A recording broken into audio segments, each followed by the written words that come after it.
All right, we're live, Jeff. How are you? I'm great. How are you? Good morning. Uh, I am doing, for some reason, my voice just went weird. But yeah, welcome to the Love What You Do podcast and show.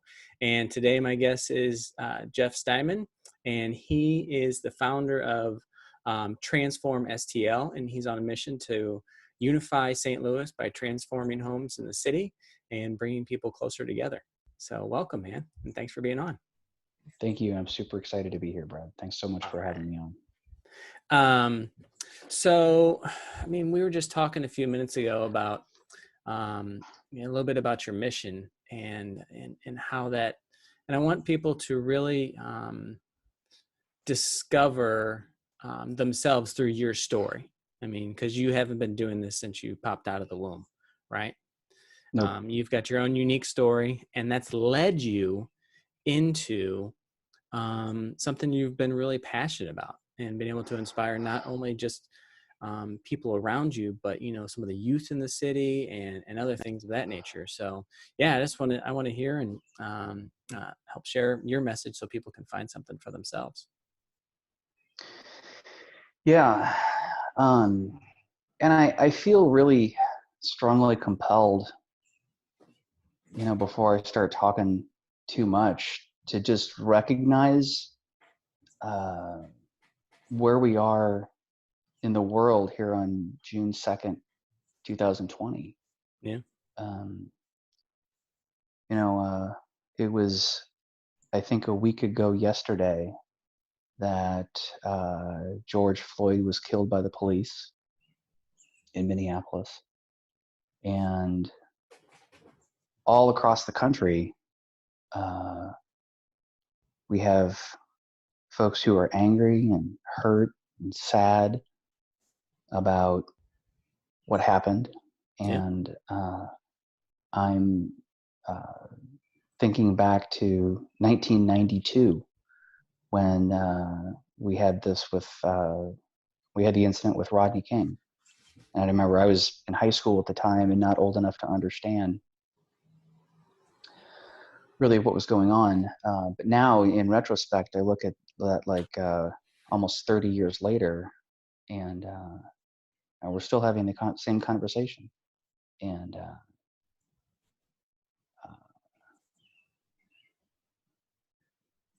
I think I just want to recognize that Black folks out there are really, really suffering and really hurting. And us white folks are only beginning to wake up to what's going on. And what I've been, my goal, I guess, goal is not the right word. What I've been doing, what I've been trying to do is to just remember two things, particularly as a white person with the privilege that I have in this world. And that's to listen and to love, and making those two things just my core focus. And I would invite all the white folks out there who were listening to just do that. There's any individual one of us. There isn't a whole lot we can do, but what we certainly can do is we can shut our mouths, we can listen, and by listen, means just really listening from your heart and love. Yeah. And I'd like to maybe answer your question with that as a backdrop to where we are, to what my mission has been. I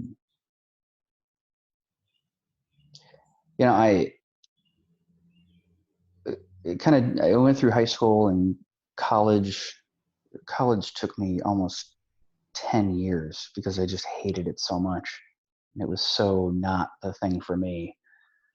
But along the way, I ended up stumbling into pretty nice career in technology.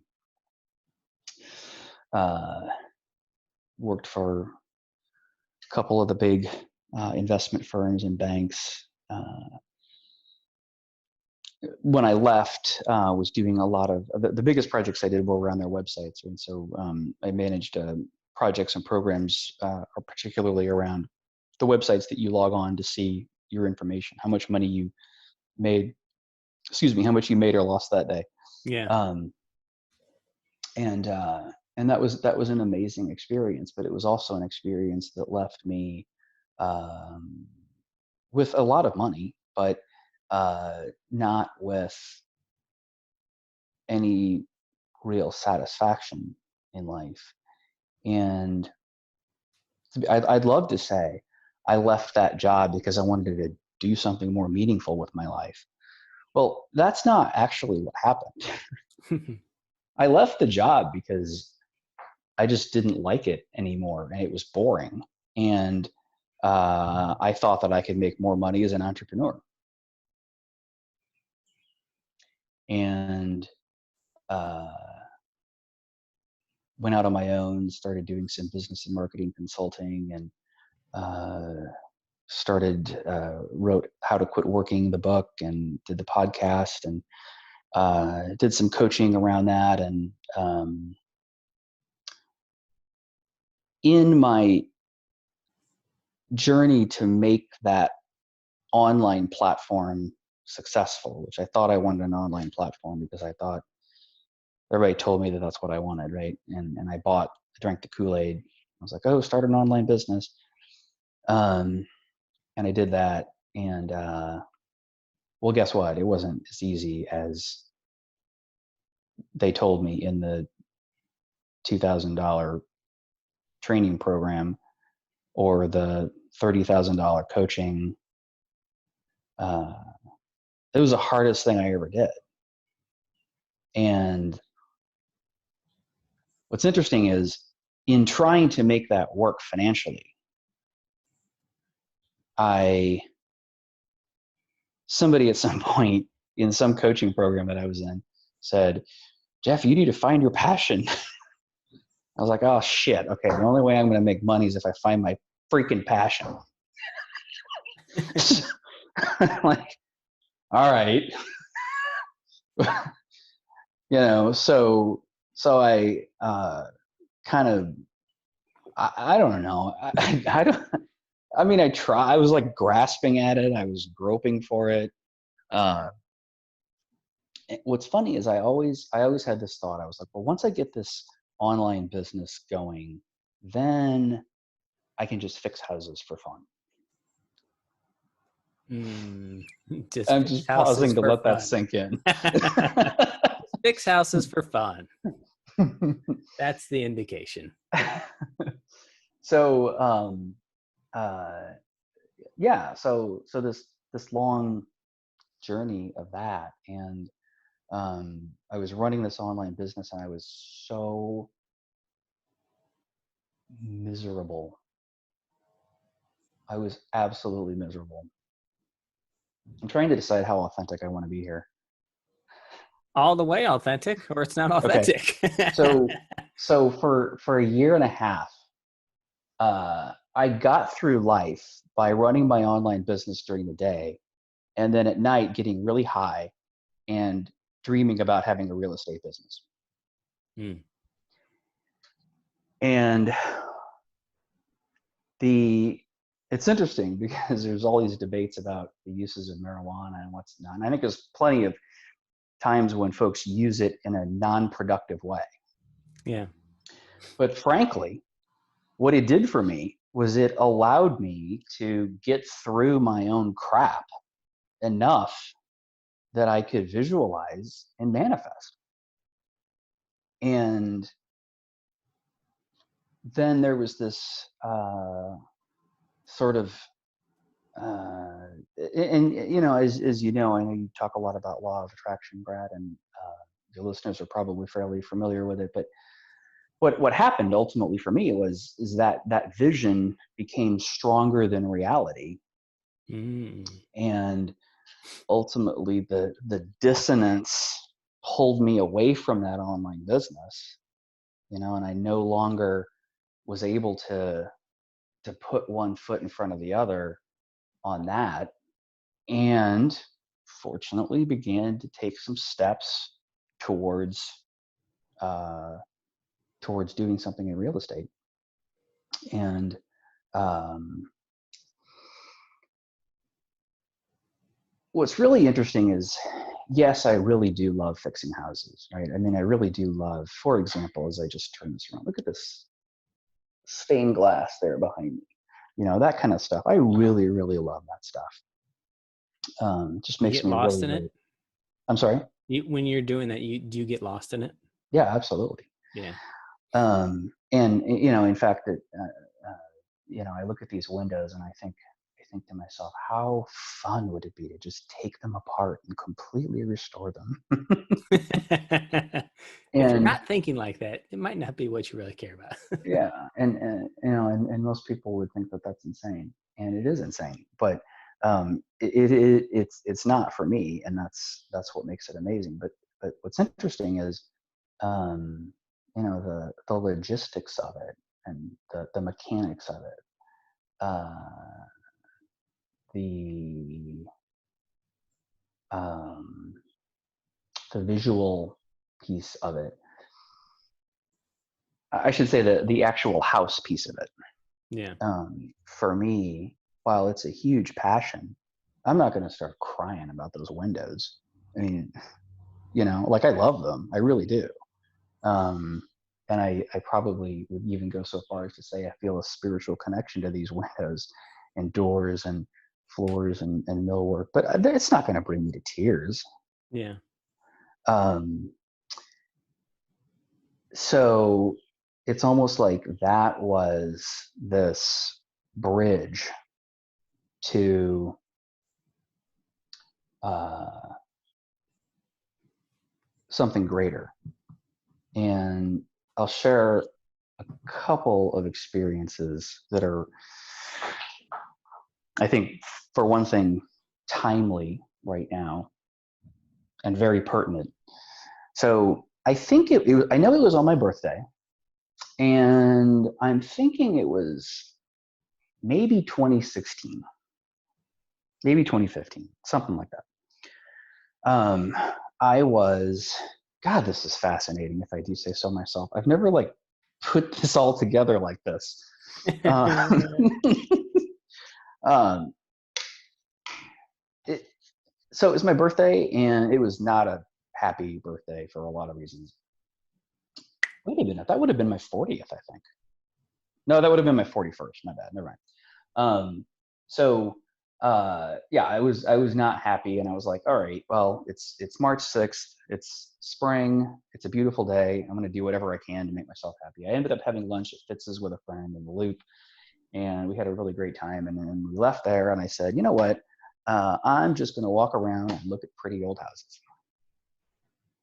So I went north of Delmar in St. Louis, and I found an area that I wasn't familiar with, and I parked my truck, and I got out, started walking around, looking at houses, and I was having a fantastic time, just losing myself in that. Uh, uh, Specifically, I remember uh, this this one older couple that I saw there, and just had a great chat with them. And um, I posted on Facebook, and I said, "Hey, I'm just excited to look at him. I'm here, wherever I'm at, looking at these houses." Um, and for the folks not in St. Louis, this is an area that many would consider to be distressed or um, low income, and many would call it dangerous.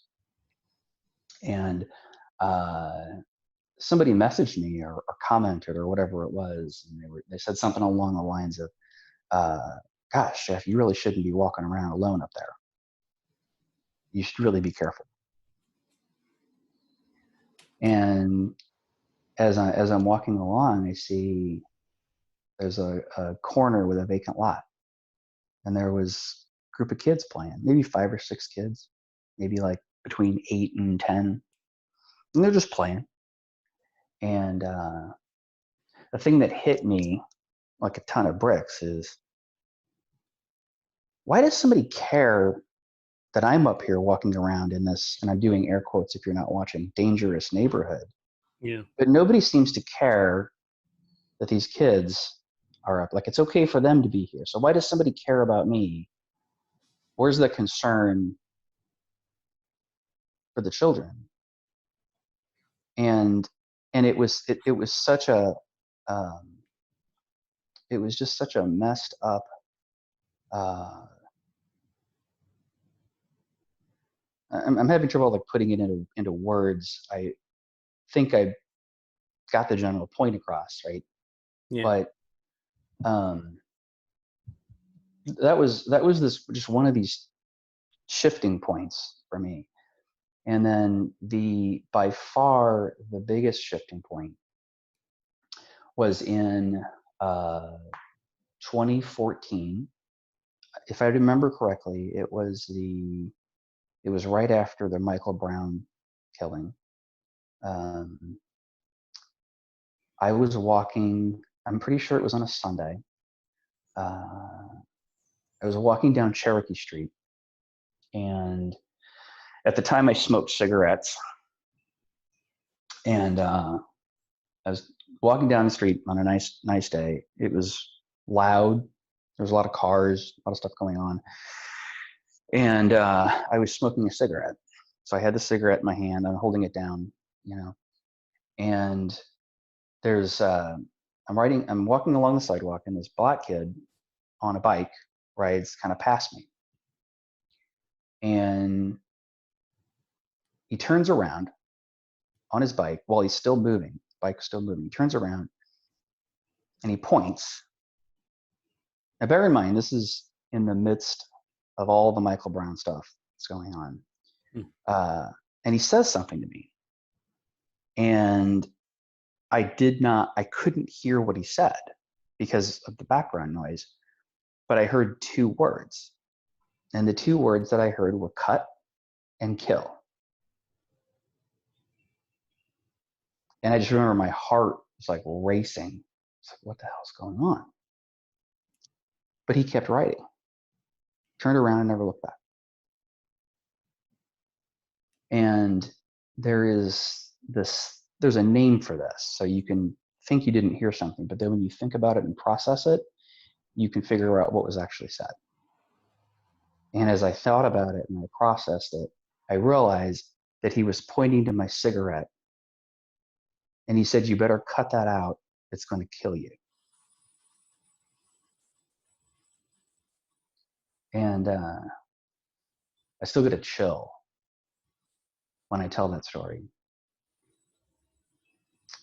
Um, so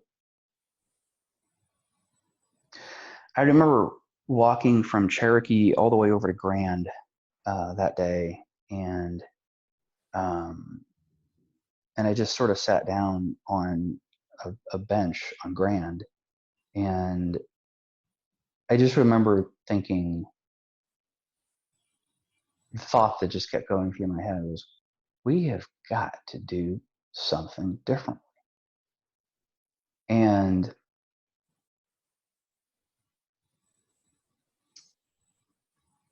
let's see, that was 2016. I guess it was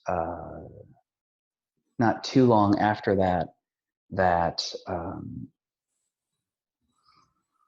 that I was able to pull together the resources to do my first full. I'd done small projects and whatnot, but that's when I pulled together what I needed to do my first full gut rehab on a house.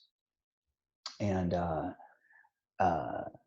and then certainly just kind of got caught up in the logistics of doing it, right? I mean, finding the right contractors and, excuse me, finding the funding and making sure that, I was, putting in the right finishes to make it sell, and selling it, and all of that, and all of that sort of stuff.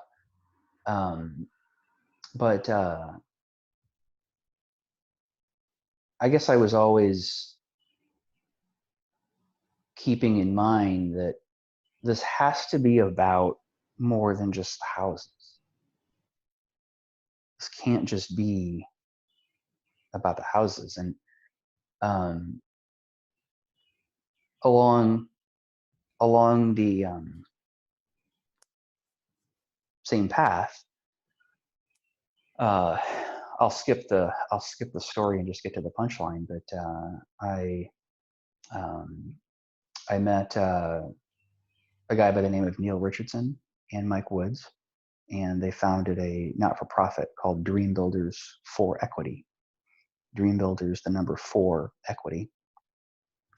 And what that organization does is they work with at-risk youth to help them earn money for college and learn construction and real estate skills. Ooh. And one of the things I think that that I took from the time that I spent, very brief time that I spent uh, uh, interacting with that organization and folks within it, is um, just the importance of what we do when we rehab houses, how important that is to the communities, and what a huge, huge effect that it has on communities. And that effect can be positive, and that effect can be negative, and it can be everything in between. Yeah. And I think that the biggest thing for me is it has helped me to recognize that uh, real estate isn't just an investment. It isn't just a flip. I hate that word. I call it the 4-letter F word, and I hate it with a passion. I do not flip properties. I rehab properties. um, but I, I we did our first rehab in Grabway Park, and it sold. It was a disaster in so many different ways. not because of Grabway Park, not because of the people in the neighborhood, because of it was just a disaster project. It was a project that one of the worst ones I've done. But you said be authentic, so Yeah.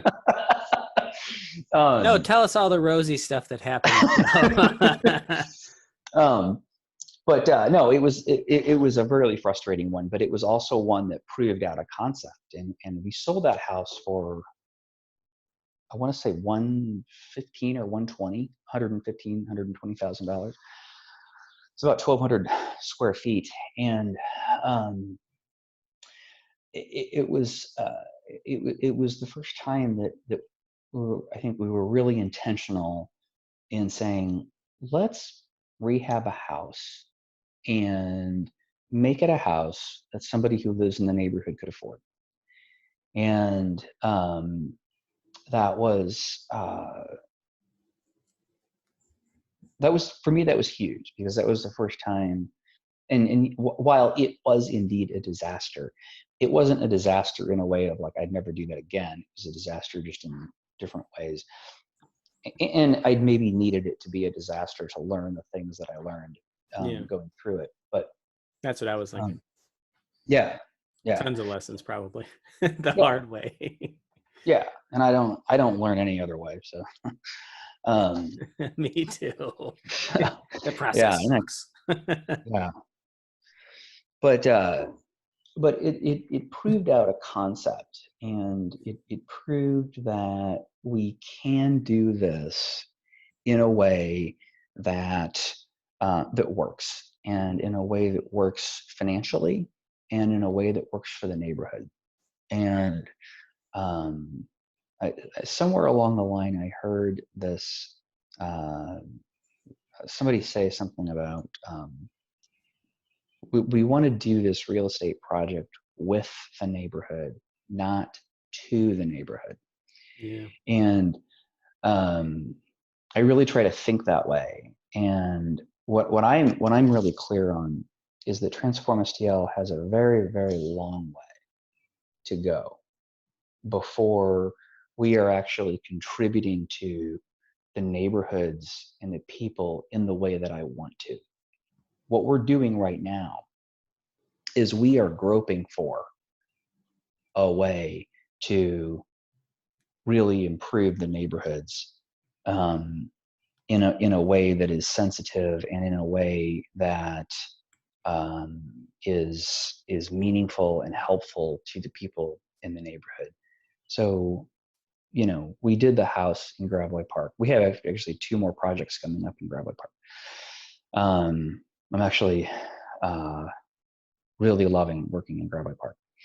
And Graveway Park, just for folks who are not from St. Louis or may not be familiar, that is one of the neighborhoods in St. Louis that many would call dangerous and many would call, poor, and many would,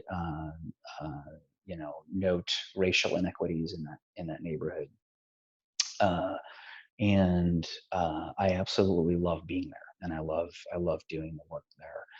But as an example, so groping at that mission is what we're doing, and I hope that I always say that we're just groping at the mission, because as long as I'm in that mindset, I'm trying to figure out how to actually make it better.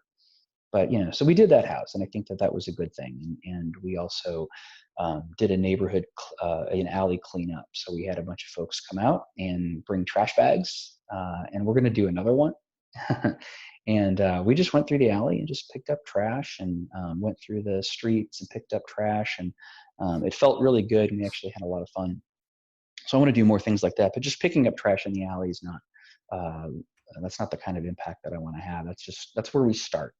And uh, I think that the thing that I have, as I've been talking here on this podcast, the thing that I've really, I guess, realized is how and it's not, passion's not the right word, my love, or my, um, infatuation, whatever you want to call it, for historic architecture has been a bridge to really finding truly meaningful work in the world. Um, It's like you've so blended. yeah. It's like you've blended your skills of restoration, right? Hmm. And your passion for restoring not only a home, like the physical structure of a home, but also a neighborhood, the people, and that being a symbol almost of um, restoration. Because Yeah. those homes were once, I'm willing to bet, at the Gravois Park, and I know some of the area, I mean, those were bigger homes, Hmm. those were well to do people back in the day, right? Hmm. So Yeah. you're restoring the dignity of what they once, were, right? Yeah. And there's a whole lot of, irony and a whole lot of beauty in watching the neighborhood come full circle in that way. Yeah. I'm thinking of someone that's listening that has that, in that space where you're at, where like I hate my job, or not hate my job, but like you're not passionate about it anymore. You really don't care, Hmm. and they have something that they're of interest, but there's like this place you're at here, right? And then there's this place where you will eventually get to if you take the leap, but you don't know all of the crap that's going to happen and all the stuff that's going to go on in order to get here. And you may just many not even have a real vision, right? What have you, I mean, if you're where you are now and you're looking back at yourself several years ago, and I know we can't, transform that time, but maybe what are a few things that if you were sitting back at that desk, at that job, would you tell yourself of like, this is where you should go and who you should be?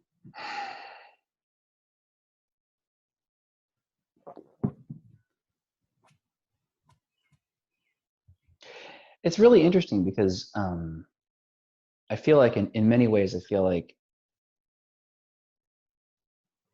like I've kind of rediscovered that high school kid and the dreams and aspirations of it, because it's like so much when I Mm, find something that's authentic, it's kind of like, yeah, I knew that when I was a kid, I knew that that's what I wanted to do, but I really? forgot when our culture beat that all out of me. Um, You but forgot. I think it's because I was wrestling with the question, because my first thought was to say, well, just do what you did because that was your journey and you needed to do that. And I mean, that's true, but there's also this piece. Okay, yeah, I'm getting there. I'm No, getting you're to the fine. answer. And this um, is the exact process people go through, right? yeah, Yeah. exactly. And this we got this weird meta thing going on that's kind of blowing my mind. But my first thought was to say, well, you just gotta fucking stumble through it like I did. And then I'm like, no, actually, I mean, yes, you definitely have to stumble through it to some degree, but then there's also this part of me. I'm going to use my I language rather than saying you, but there's this part of me that always knew a lot of this. Didn't know the specifics, Yeah. right? But I knew that um, working with kids uh, was always going to be important. And and thank goodness I didn't do that in my 20s and 30s. Thank goodness I had no business. I was too much of a mess to be around kids. I mean, really, like I was not somebody that any kid should model after or try to be like when I was in my 20s and 30s. Um, but um, but yeah, I mean, there's this thing that I always had in my heart, and if you're not watching, I'm gesturing at my heart,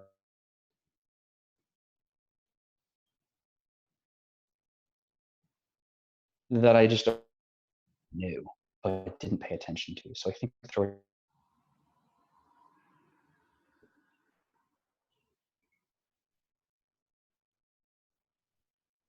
remember how I one of the ways I tipped this off, which is I said, yeah, once I get this real estate business, or once I get this online business going, then I can do real estate for fun. Yeah. Like that's a major, right? Like if Brad, if you were my coach back then, you would have picked up on that and probably, Called you out. yeah. What would you have said to me if I'd have said you that in a coaching session? Well, some of the internet connection cut out, but what if what I'm hearing is that you were really you would have been mentioning real estate, multiple times, Mhm. right? And I would have dug into that, and I said, Yeah. well, what's there for you? What's this all about? And the question that I really want to ask right now is, what was that thing as a kid you were thinking of?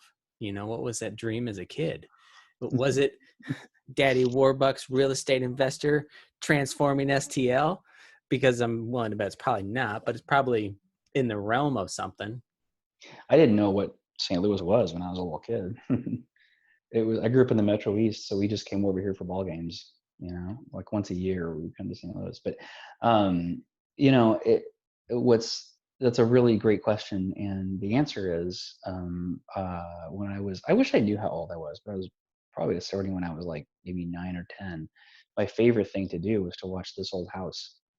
Really? hmm And I would cover everything with sheets and pretend like I was remodeling my room. What's Bob's um, last? Remember Bob's last name? Uh, Bob Vila. Bob Vila. Bob Vila, yeah. You look like Bob Vila right now a little bit. Oh my god. I can Uh, see it. but I'm way younger than Bob Vila and much better looking. But yeah, like that's I think how we. I was having a conversation with a friend of mine about. She's my spiritual guru. Her name is Stephanie, um, and about play, right? And about how when we're kids, what we decide to play is important, and but we forget to do that as adults. We don't play as adults, and play is an important thing. So I think looking at how I played as a kid is important. And then as I got into high school, and my 3 years after high school, I worked at summer camps, Hmm. which was, in retrospect, the three funnest summers of my entire life. And when I have a couple friends. I have two friends in particular whose kids were, before COVID, were planning on working at summer camps, and I like made it a point to look right in that 17, 18-year-old's eyes and say, the 3 summers that I worked at summer camps were the funnest of my life. So Do enjoy it. it. But yeah, but so there there's an opportunity, or there's a point at which early in my life I'm getting the clues as to what I'm really all about. Um, and having said that, like that's an interesting thing to pay attention to. And in retrospect, I think unemotionally, I can look back and say I wasn't ready for any of that in my 20s or even my 30s. Yeah. I just wasn't the man that I needed to be yet.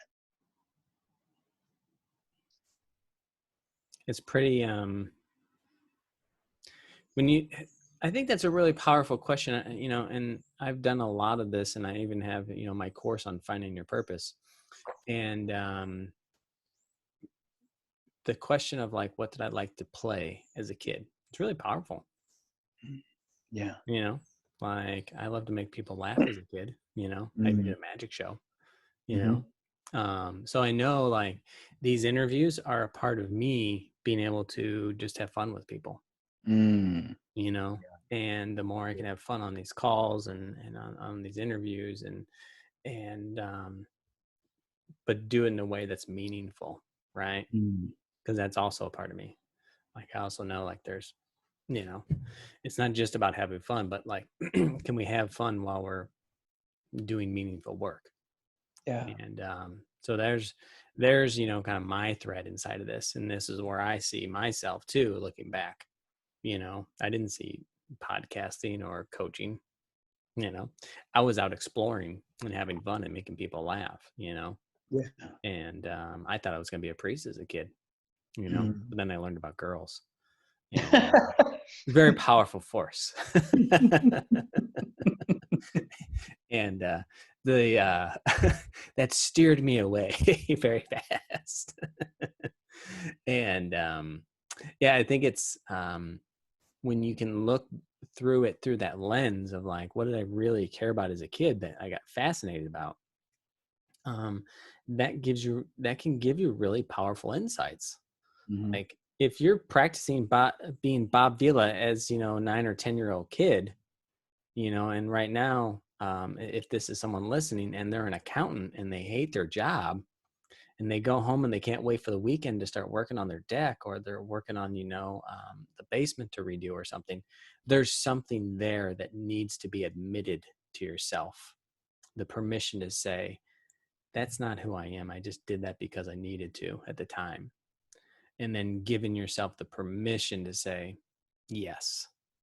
Was there a moment for you when you gave yourself that permission to say, you know what, I think I can actually turn this into something that, could sustain me and create a lifestyle for me?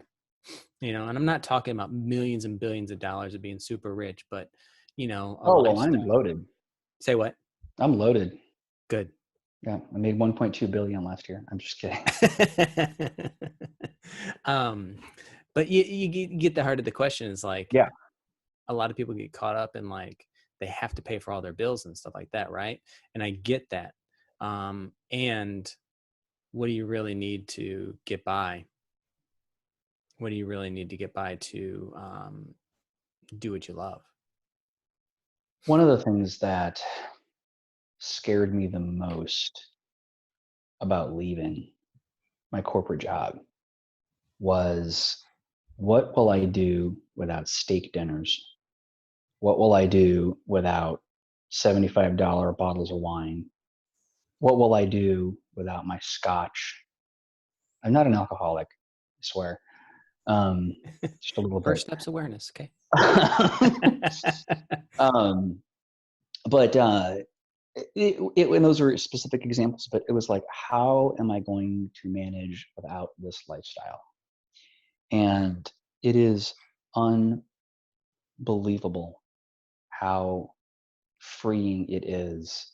And by the way, um, I went for years. I don't think I ate a steak, you know, because it maybe at like Applebee's. Um, and I think that that piece of it was really, really hard for me on one level, but it was also really, really freeing. And I've become now um, what I would consider to be a minimalist.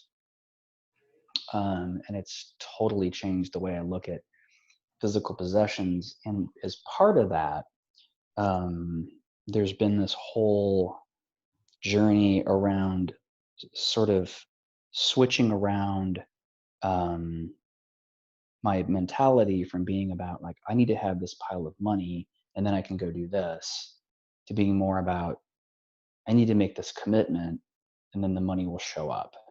Don't talk about the C word on this show. Okay. The C word?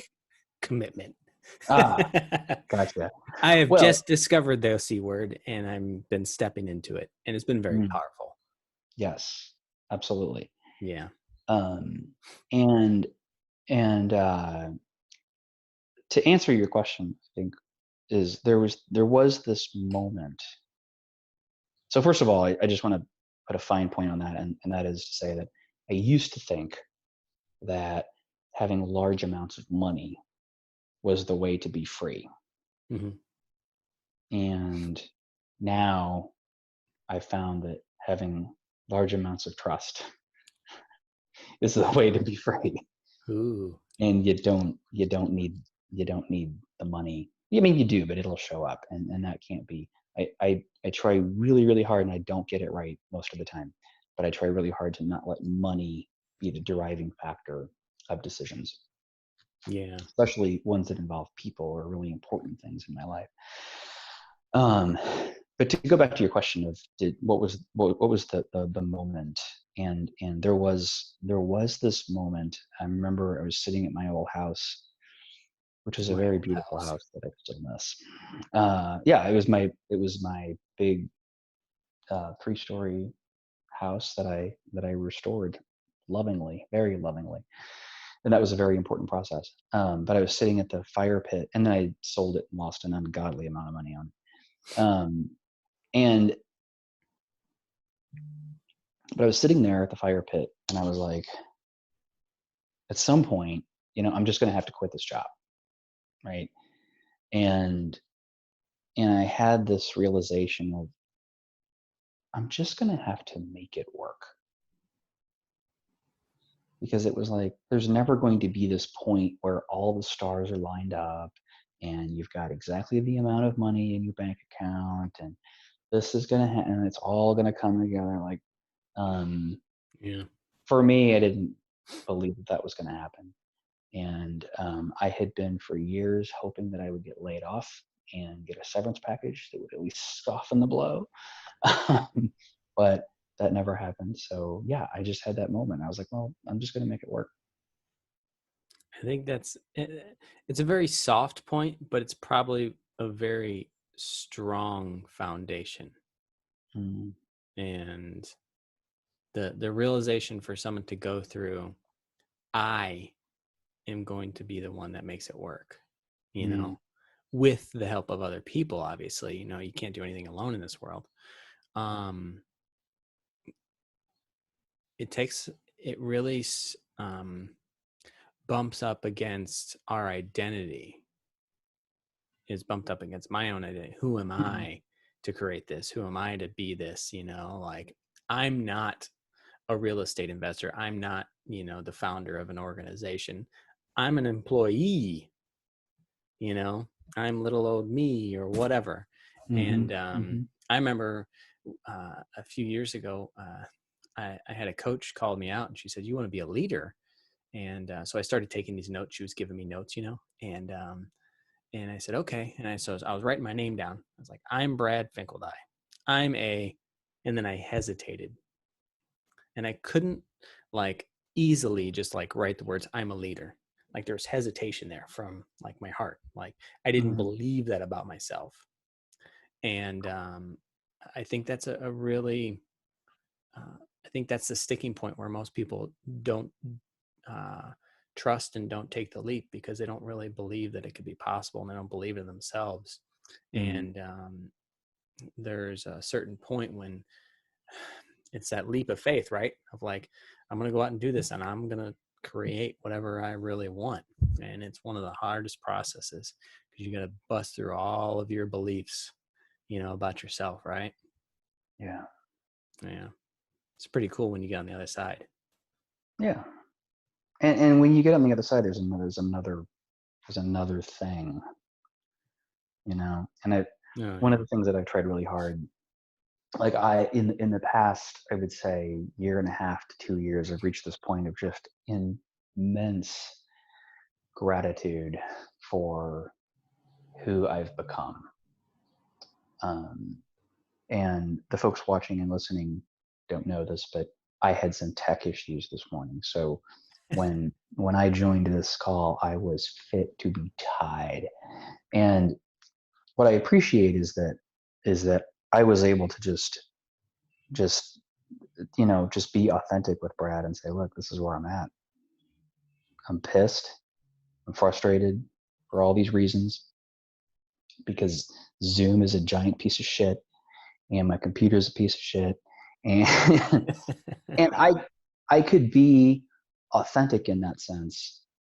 Whereas there was a point not that long ago when I would have felt the need to be composed Yeah. because I couldn't let Brad see me like that, you know?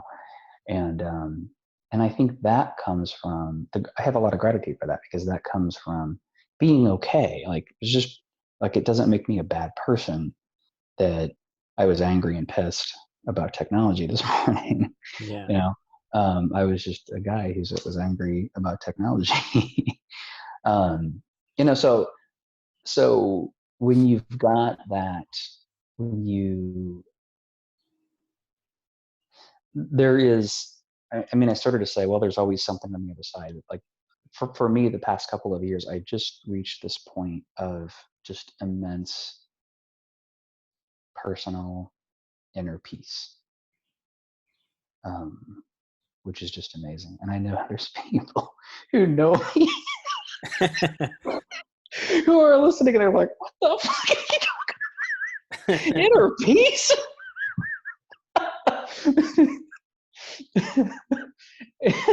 I, I hope those people are enjoying the laugh. Are you talking about guys in the circle, like your men's That circle? could be. That could Okay, be. okay, okay, okay. Yeah. But also, there's other folks in my life who would be like, "You are the least peaceful person I know." But trust me, it's on the inside. You can't see it because it's on the inside.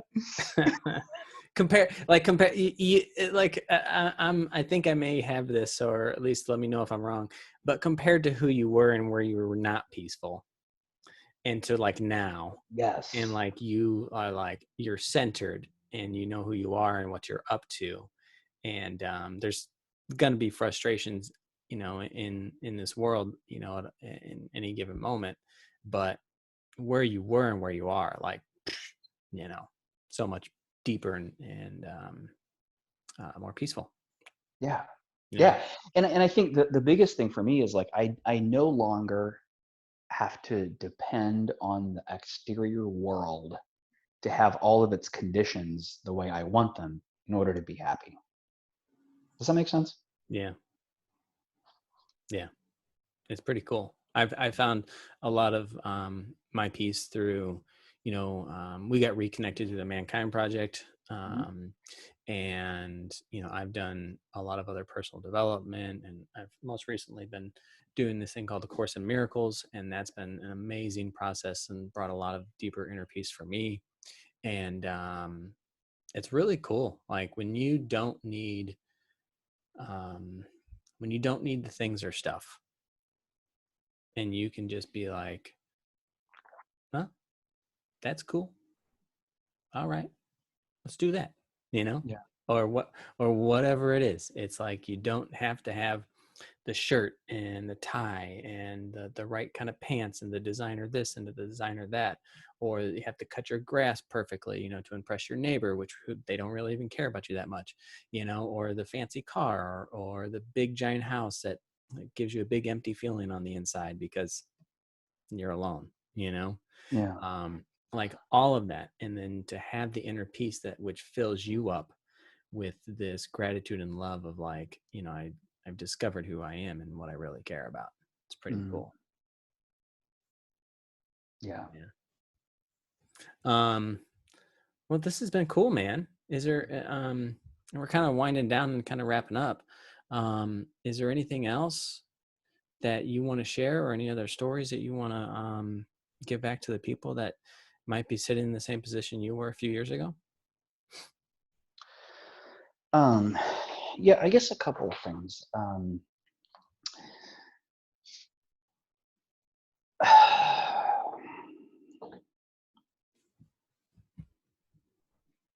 I think that if you're sitting in a job that you don't like, or a career that you don't like, and you want to do something more meaningful, or you want to make more money, I think that you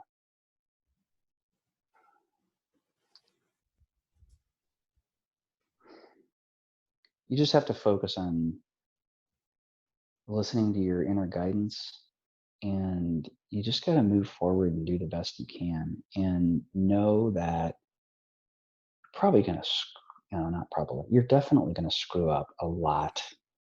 I mean, and this, I know this sounds cliche, but you're gonna have to make a lot of mistakes, and it's gonna suck. And um, but it's part of the process. And the person that I've become from the massive disaster that my life became, uh, I would not trade for anything in the entire world. The life that I've created, I mean, has allowed me um, to really focus on things that are important, and go even beyond um, what we've talked about here. There's um, uh, just incredibly grateful for where I am, and how I get to show up and be who I am in the world. And we could do a whole nother show about my personal life, and all the amazing things there, and all the challenges in the past, because there's a similar yet very intertwined journey there. I want to close with one thing. So I mentioned the organization Dream Builders for Equity that I was uh, very fortunate to get to work with and spend some time with the youth in that program a couple years ago. And there is one young man in that program who really stood out to me. Mhm. Uh, his name was Marvin, and he when I knew him, he was, I think, 17, 18, and he just had a fire, and he had a passion, and he had a drive, and he had a massive heart, and just you could just tell he just really, really cared about people. And the first time that I got to have a meaningful conversation with him, I just knew that he was going to do big things. I just knew that he was um, destined for some really great things. And 1 week ago today, um, at the age of 20, Marvin died. And I'm committed to, uh, for a lot of reasons. Um, you know, I'm struggling to make sense of it. I'm struggling to find some meaning in it, and all of that. Um, and I can't even fathom what his family, his mom, his brother, uh, his friends must be going through.